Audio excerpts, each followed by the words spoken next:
Kas dar nežinot, tai esu Danielius ir aš visiškai pilnai nematau. Ir šiandien atvykau į plaukimo treniruotę.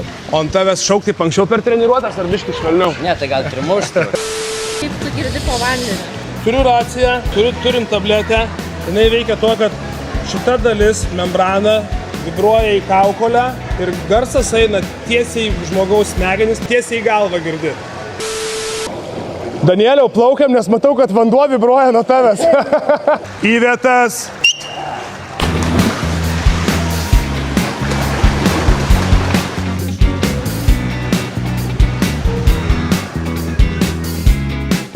Kažkaip atrodo, kad ryšys vėluoja su tavim, ar kas yra? Čia mano smegenys vėluoja. Tu gal... Ne ryšys.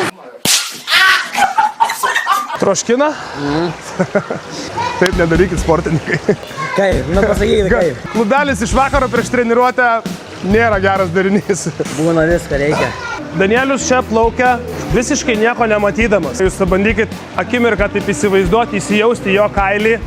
Jeigu ateisit į baseiną, užsimerkit ir pabandykit praplaukti vieną kartą per baseiną. Kaip yra nejauku, kaip yra nedrąsu, kiek kartų užkliūsite su pirštais į taką, kiek kartų nusimušite kojas į senelę, kiek kartų galvą susimušti į senelę. Žmogus, kuris apako ir pasirinko tavo plaukimo būdą, tai turi daug savęs įveikti.